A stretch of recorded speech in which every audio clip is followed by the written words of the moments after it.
Hello students, welcome to PhD jobs and admission. This is Gauri. So आज के इस video में हम लोग मोस्ट इंपॉर्टेंट टॉप 10 एमसीक्यूज देखने वाले हैं अबाउट रिसर्च मेथड्स टॉपिक। ऐसे एमसीक्यूज जो जेएनयू पीएचडी एंट्रेंस एग्जाम में हमेशा पूछे जाते हैं। तो इस वीडियो को देखने के बाद आपकी सारी कॉन्सेप्ट्स क्लियर हो जाएगी अबाउट दिस टॉपिक, और हम जो भी कुछ एमसीक्यूज देखने वाले हैं वो एमसीक्यूज आपको एग्जाम में सॉल्व करने में बहुत ज़्यादा ईजी पड़ेंगे। Okay, so students, JNU PhD entrance exam 7 से 10 दिसंबर तक है और इसके पूरे मार्क्स है 100 मार्क्स। और इसके दो सेक्शंस है, पेपर 1 एंड पेपर 2।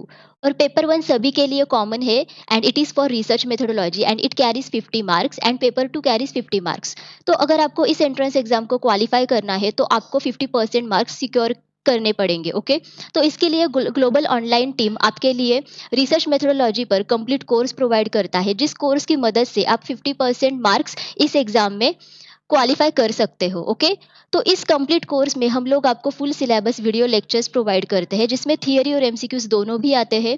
हम फुल सिलेबस नोट्स और मॉक टेस्ट प्रोवाइड करते हैं। ऐसे हमारे पास 10 मॉक टेस्ट है and each mock test contents 40 MCQs, तो इसी में ही आपके 400 एमसीक्यूज कवर हो जाते हैं। ओके, और इसी में ही आपके जो 40 एमसीक्यूज होते हैं वो इसी में ही आते हैं in the entrance exam out of 50 MCQs. Okay, और हम आपको 1500 से भी ज़्यादा एमसीक्यूज रिवीजन पीडीएफ प्रोवाइड करते हैं, जिसकी वजह से आप सारे एमसीक्यूज है वो अच्छी तरीके से रिवाइज कर सको, और इसी में से भी 40 MCQs out of 50 MCQs entrance exam में आते ही है। और ये सारी चीज़ें हम लोग हिंदी और इंग्लिश दोनों ही लैंग्वेज में प्रोवाइड करते हैं। तो मैं आपको 100% गारंटी देती हूँ कि इस कोर्स की वजह से आप एंट्रेंस एग्जाम में क्वालिफाई मार्क्स तो पा ही लोगे, बट आपको इंटरव्यू सेशन में भी बहुत ज़्यादा फायदा होगा। तो अगर आप इस कोर्स को परचेस करना चाहते हो तो आप ग्लोबल ऑनलाइन ऐप डाउनलोड कीजिए, जिसके लिए मैंने डिस्क्रिप्शन बॉक्स में आपको लिंक प्रोवाइड की है, या फिर आप इनमें से किसी भी नंबर पर व्हाट्सएप थ्रू कांटेक्ट कर सकते हो। और इस कोर्स की फीस सिर्फ 699 रुपीज़ है। तो मैं आपको सजेस्ट करूंगी कि आप इस कोर्स को परचेस कीजिए ताकि आप एंट्रेंस एग्जाम में क्वालिफाई हो सको। ओके, तो स्टूडेंट्स, अगर आपको डेमो लेक्चर्स देखने हैं तो आप ग्लोबल ऑनलाइन ऐप डाउनलोड कीजिए, जिसके लिए मैंने लिंक डिस्क्रिप्शन बॉक्स में आपको प्रोवाइड की है। जब आप लॉगिन करोगे तो आपके पास ये स्क्रीन खुलेगा ऑन योर ऐप, और जब आप स्टोर सेक्शन में जाओगे तो वहाँ पे आप जेएनयू टाइप कीजिए, तो वहाँ पे आपको ओवरव्यू में इस कोर्स के सब डिटेल्स मिल जाएंगे, जैसे कि इस कोर्स की ड्यूरेशन है 1 मंथ, और कंटेंट सेक्शन में आपको वीडियो लेक्चर्स नोट्स ये सारी चीज़ें मिल जाएंगी। तो आप यहाँ पे जब डेमो लेक्चर्स देखोगे तब आप उसके बाद इस कोर्स को परचेस कर सकते हो। Now students, let us start with our today's lecture. तो यहाँ पे हमें फिल इन द ब्लैंक्स भरना है। तो देखते हैं कि स्टेटमेंट क्या है। Dramaturgical interviewing is carried out through. Okay, so dramaturgical interviewing एक टेक्निक है जिसमें इंटरव्यूअर उसके पार्टिसिपेंट के साथ इंटरव्यू लेता है, जिसमें वो एक अलग तरीके का रिलेशनशिप कंस्ट्रक्ट करता है ताकि वो पार्टिसिपेंट से इंफॉर्मेशन ले सके। ओके, तो पहला ऑप्शन ये है कि डिबेटिंग। डिबेटिंग एक very formal type of discussion का वे है। Okay, formal type of discussion, formal type of discussion. दूसरा ये है कि सैम्पलिंग। सैम्पलिंग का मतलब ये है कि अगर हमारे पास कोई भी फाइनाइट पॉपुलेशन हो या फिर इनफाइनाइट पॉपुलेशन हो, जिसमें से हम लोग सैंपल्स निकालते हैं, चूज करते हैं, उसको हम बोलते हैं सैम्पलिंग टेक्निक। तीसरा ये है कि केस स्टडी। केस स्टडी में हम कोई भी पर्सन हो, कोई भी ग्रुप हो या फिर सिचुएशन हो, उसके ऊपर हम लोग डिटेल्ड स्टडी करते हैं for a specific period of time. Okay, so detailed study इसमें हम लोग करते हैं for a specific period of time, right. And the last one is role playing. So as the name suggest, role playing में हम क्या करते हैं, कोई भी इंसान हो, वो इंसान उसका बिहेवियर चेंज करता है अनकॉन्शियसली या फिर कॉन्शियसली, ताकि वो उस रोल में जाए। ओके, सो इसको हम कहते हैं रोल प्लेइंग। तो यहाँ पे ड्रामाटर्जिकल इंटरव्यूइंग लिखा है, तो जैसे कि ड्रामाटर्जिकल वर्ड से ही हमें ऐसा लगता है कि यहाँ पे कोई तो ड्रामा है, राइट। तो यहाँ पे कोई तो रोल है। So the correct answer is 4, that is role playing. अब स्टूडेंट्स, यहाँ पे ऐसा क्वेश्चन पूछा है कि अगर college wants to give training in use of statistical package for social sciences to researchers, so for this the college should organise. Okay, so अगर college को ट्रेनिंग देना है कि हम लोग statistical package for social sciences कैसे use करते हैं टू द रिसर्चर, तो उसके लिए कॉलेज को क्या करना चाहिए। पहला ऑप्शन ये है कि लेक्चर, दूसरा है सेमिनार, तीसरा है workshop and the fourth one is conference. तो लेक्चर हम जब देते हैं तब हमें किसी को तो सिखाना होता है, right. Okay. So for example अब मैं आपको लेक्चर प्रोवाइड करती हूँ, so this is the lecture and the second one is seminar. Seminar ये एक ऐसा टेक्निक है जिसमें हम लोग सेमिनार करवाते हैं, मतलब हम लोग एक ट्रायल दिखाते हैं लोगों को कि ये ऐसा करना है, वो वैसा करना है। Third one is workshop. तो वर्कशॉप ये एक ऐसा टेक्निक है जिसमें हम लोग दिखाते भी है, सिखाते भी है और लोगों से करवाते भी है। ओके। तो फॉर एग्जाम्पल अगर हमें किसी को तो ट्रेनिंग देनी है, तो सबसे पहले तो हम उनको सिखाएंगे कि वो चीज़ कैसी करनी है। ओके। तो यहाँ पे हम लोग उनसे भी करवाएंगे कि अगर आपको ये चीज़ समझ में आई है क्या, तो इसका मतलब ये है कि हम लोग उनसे वो चीज़ें करवाएंगे। तो ये सारी चीज़ें हम लोग वर्कशॉप थ्रू से ही करवा सकते हैं। And the last one is conference. तो कॉन्फ्रेंस ये एक ऐसी चीज़ है जिसमें बहुत फाइनाइट पीपल होते हैं, जिसमें कुछ लोगों को उसके बारे में पता होता है और कुछ लोगों को ज़्यादातर उसके बारे में पता नहीं होता, राइट? बट यहाँ पे ऐसे लोग होते हैं कि जिनको उसमें इंटरेस्ट होता ही है। ओके। तो इस क्वेश्चन का सही आंसर है वर्कशॉप। बिकॉज अगर हमें कोई भी ट्रेनिंग देना है, तो ऐसा नहीं है कि उन सब लोगों को उसके बारे में पता हो या ना हो, बस हमें उनको ट्रेनिंग देना है, हमें उनको सिखाना है, तो उसके लिए हम वर्कशॉप ही करवा सकते हैं, राइट? अब स्टूडेंट्स यहाँ पे हमें ऐसा पूछा है कि सर्वे रिसर्च स्टडीज डैश। ओके, तो यहाँ पे हमें फिल इन द ब्लैंक्स भरना है। सो सर्वे रिसर्च मींस हम कोई भी क्वेश्चनेयर्स का इस्तेमाल करके रिसर्च करवाते हैं। तो इसमें मोस्ट इंपॉर्टेंट थिंग ऐसी होती है कि क्वेश्चनेयर्स। ओके, तो ये हम ऑनलाइन मोड से ही करवाते हैं। हम ऑनलाइन मोड से उनको क्वेश्चनेयर्स देते हैं और जो पार्टिसिपेंट्स है वो सारे पार्टिसिपेंट्स उन क्वेश्चन का आंसर देते हैं और उसके हिसाब से हम लोग रिसर्च करते हैं, राइट? तो पहला ऑप्शन ये है कि इवेंट्स, दूसरा है प्रोसेसेस, तीसरा है populations and the fourth one is circumstances. तो आप ही मुझे बताओ कि इसका सही आंसर क्या होगा? Obviously populations. Okay, so survey research studies populations, right? तो अगर हमारे पास कोई भी पॉपुलेशन हो, फॉर एग्जांपल फाइनाइट हो या फिर इनफाइनाइट हो, तो हमें अगर पॉपुलेशंस का स्टडी करना है तो हम सर्वे रिसर्च का यहाँ पे इस्तेमाल कर सकते हैं। हम उनको क्वेश्चंस पूछ के उनसे हम लोग रिसर्च करवा सकते हैं। बट अगर हमें कोई भी इवेंट्स, प्रोसेसेस या फिर सर्कमस्टेंसेस का स्टडी करना है, तब हम सर्वे रिसर्च नहीं यूज कर सकते। फॉर एग्जाम्पल हम इसके लिए हम लोग डिस्क्रिप्टिव रिसर्च यूज कर सकते हैं, राइट? हम लोग एक्सपोज्ड फैक्टो का इस्तेमाल कर सकते हैं, right? So the correct answer is 3। अब स्टूडेंट्स यहाँ पे ऐसे पूछा है कि इनमें से कौन सी क्वालिटी ऐसी है जो क्वांटिटेटिव मेथड में नहीं होनी चाहिए, नॉट पजेस, राइट? तो पहला ऑप्शन ये है कि फ्लेक्सिबिलिटी। ओके, अगर हम क्वांटिटेटिव मेथड की बात करते हैं, तो as the name suggest quantitative, तो इसमें मेजरमेंट ये बहुत ज़्यादा इम्पोर्टेंट है। हम किसी भी डेटा को अगर यहाँ पे कलेक्ट करना चाहते हैं, तो हम यहाँ पे मेजरमेंट यानी कि क्वांटिटी का इस्तेमाल करके ही यहाँ पे हम लोग रिसर्च करते हैं। ओके, तो फ्लेक्सिबिलिटी, तो अगर क्वांटिटेटिव मेथड में कोई भी फ्लेक्सिबिलिटी हो, तो हम रिसर्च कर पाएंगे क्या? ऑब्वियसली नहीं कर पाएंगे। बिकॉज यहाँ पे हमें जो भी कुछ चाहिए वो अप्रोप्रिएटली होना ही चाहिए। बिकॉज हम उन सारी चीज़ों को मेजर करते हैं और उसके हिसाब से ही हम लोग एनालाइज करके रिजल्ट्स को प्रेडिक्ट करते हैं, राइट? तो फ्लेक्सिबिलिटी ये एक ऐसी क्वालिटी है जो क्वांटिटेटिव मेथड में नहीं होनी चाहिए। सो the correct answer is flexibility. दूसरा ऑप्शन है मेजरेबिलिटी। तो जैसे कि क्वांटिटेटिव मेथड में मेजरमेंट बहुत इंपॉर्टेंट है, तो ये तो वैसे भी एलिमिनेट हो गया। तीसरा ये है कि कंपैरेबिलिटी। कंपैरेबिलिटी मीन्स हमें चांस मिलना चाहिए, मतलब उसके पास ऐसी क्वालिटी होनी चाहिए कि हम दो चीज़ों को कंपेयर कर सके, राइट? तो अगर हम दो चीज़ों को कंपेयर करना चाहते हैं, तो हम उनको मेजर भी कर सकते हैं, उनके कैरेक्टरिस्टिक्स भी देख सकते हैं, राइट? सो कंपैरेबिलिटी भी यहाँ पे क्वालिटी होनी चाहिए। सो ये भी एलिमिनेट हो गया। And the last one is appropriateness. Yes, अगर हम क्वांटिटेटिव मेथड का इस्तेमाल करना चाहते हैं, तो उसके पास अप्रोप्रिएटनेस होना ही चाहिए। बिकॉज अगर उसके पास अप्रोप्रिएटनेस ना हो, तो हम उसको अच्छी तरीके से मेजर नहीं कर सकते, मतलब कोई भी डेटा हो उसको मेजर नहीं कर सकते। एंड दैट्स वाई हम उसको एनालाइज भी नहीं कर सकते। सो उसके पास अप्रोप्रिएटनेस होनी ही चाहिए। तो ये भी एलिमिनेट हो गया। So the correct answer is 1। अब स्टूडेंट्स इस क्वेश्चन में पूछा है कि इनमें से कौन सा रिसर्च का मेथड नहीं है। Okay, so method of research यानी कि हमारे रिसर्च के जो जो ऑब्जेक्टिव्स है, जो हमारे रिसर्च का जो पर्पस है, उसके हिसाब से हम लोग मेथड का इस्तेमाल करते हैं। मतलब अगर हमारे पास कोई भी डेटा हो, तो उसके ऊपर भी हम लोग मेथड का इस्तेमाल करते हैं। फॉर एग्जाम्पल, अगर हमारे पास कोई पॉपुलेशन हो, तो अगर हमें उस पॉपुलेशन का स्टडी करवाना है तो हम सर्वे का इस्तेमाल कर सकते हैं, राइट? अगर हमारे पास कोई भी फेनोमेनन हो, तो उस फेनोमेनन को जानने के लिए डिटेल में हम लोग डिस्क्रिप्टिव टाइप ऑफ रिसर्च का इस्तेमाल कर सकते हैं। अगर हमारे पास पास्ट इवेंट्स हो और उसके बारे में अगर हमें स्टडी करना है, तो हम हिस्टोरिकल मेथड का इस्तेमाल करते हैं। तो फर्स्ट ऑप्शन इज सर्वे। जैसे कि हमने देखा, सर्वे ये एक मेथड है रिसर्च का, जिसकी वजह से हम लोग रिसर्च कर सकते हैं, तो ये तो वैसे भी एलिमिनेट हो गया।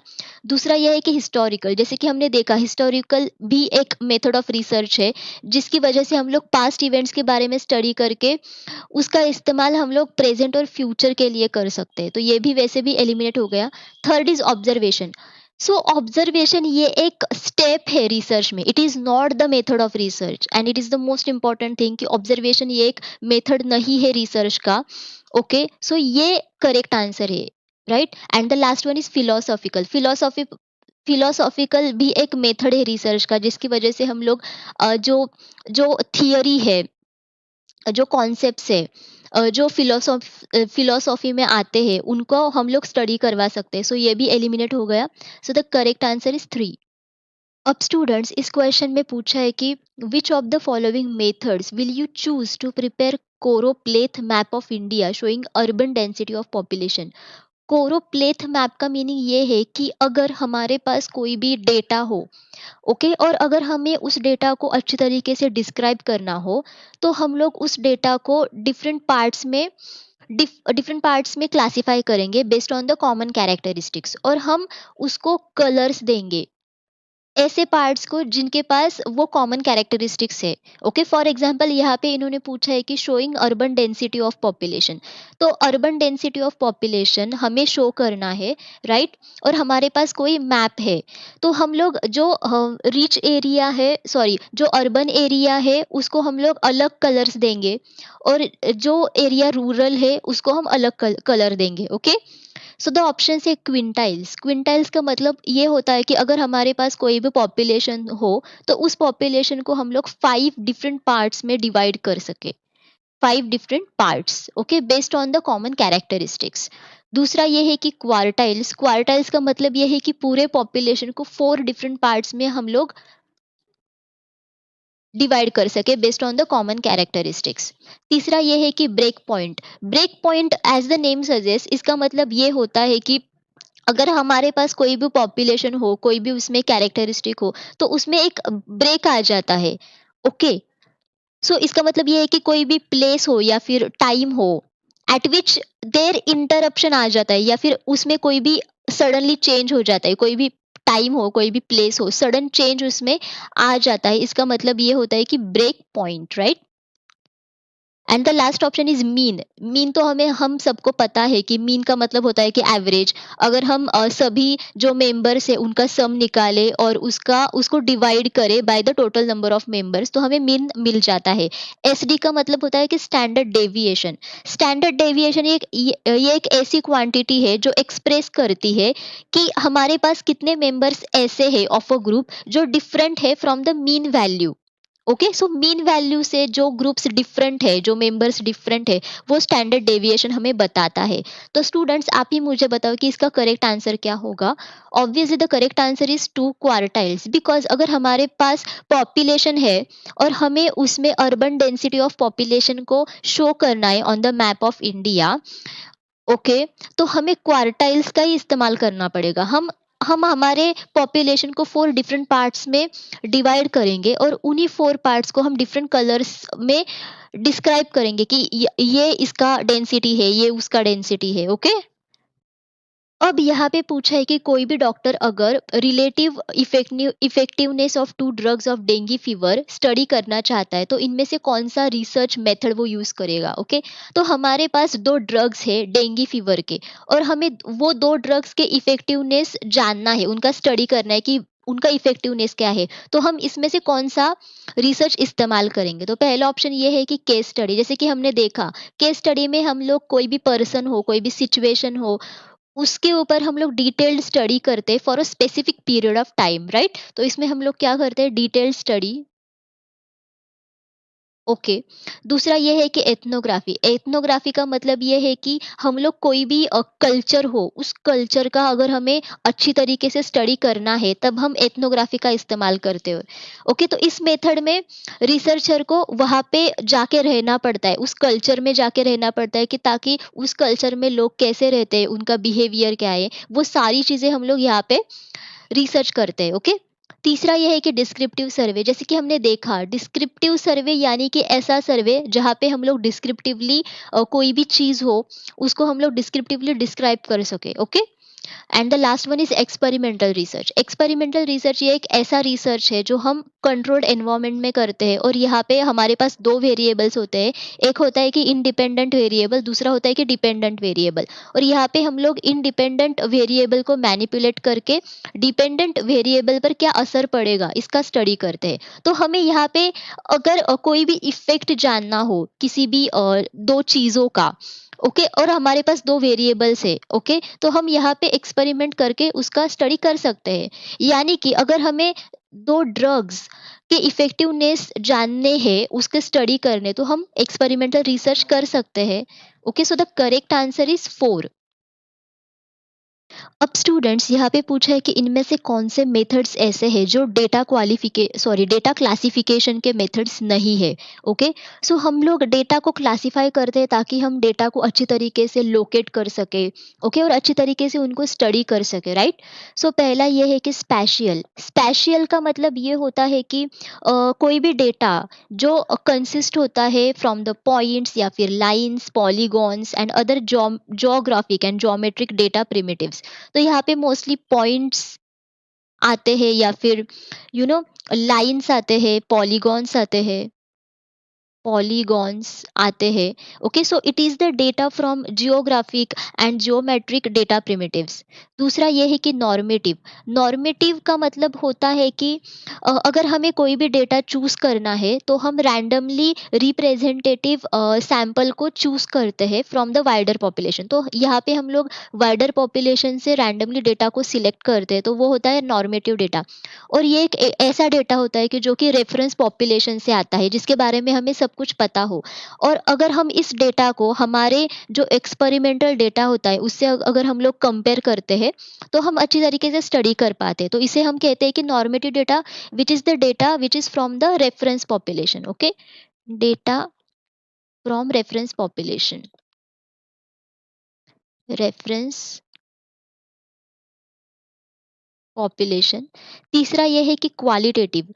जैसे कि हमें पता है, हमने कई बार देखा कि क्वालिटेटिव डेटा का मतलब होता है कि ऐसा डेटा जो क्वालिटी के बारे में कैरेक्टराइज करता है। मतलब कोई भी पर्सन की क्वालिटी हो, फॉर एग्जांपल उसका एटीट्यूड हो, देन ह्यूमन बिहेवियर हो, कोई भी क्वालिटी हो, उस क्वालिटी को अगर वो रिप्रेजेंट करता है कोई भी डेटा, तो वो होता है qualitative data. And the quantitative data यानी कि कोई भी डेटा जिसको हम लोग मेजर कर सके, for example height of the person, for example marital status of the population. Okay, तो इन सारी चीज़ों को हम लोग क्वांटिटेटिव डेटा के अंडर लाते हैं, मतलब क्वांटिटेटिव मेथड। तो इसमें से कौन सा मेथड ऐसा है जिसको हम लोग मेथड्स ऑफ डेटा क्वालिफिकेशन में नहीं लाते, मतलब वो नहीं है, तो वो है स्पैशियल। ओके, स्पैशियल, बिकॉज यहाँ पे हम लोग क्लासीफाई नहीं कर सकते डेटा को। It is not the method of data classification, because it is come under the geographic और जियोमेट्रिक डेटा। ओके, जिसको हम लोग मेथड नहीं कह सकते फॉर द डेटा क्लासिफिकेशन। हम ये तीनों यूज करते हैं for the classification of data. Okay, वो है normative, qualitative and quantitative. Okay, so the correct answer is 1।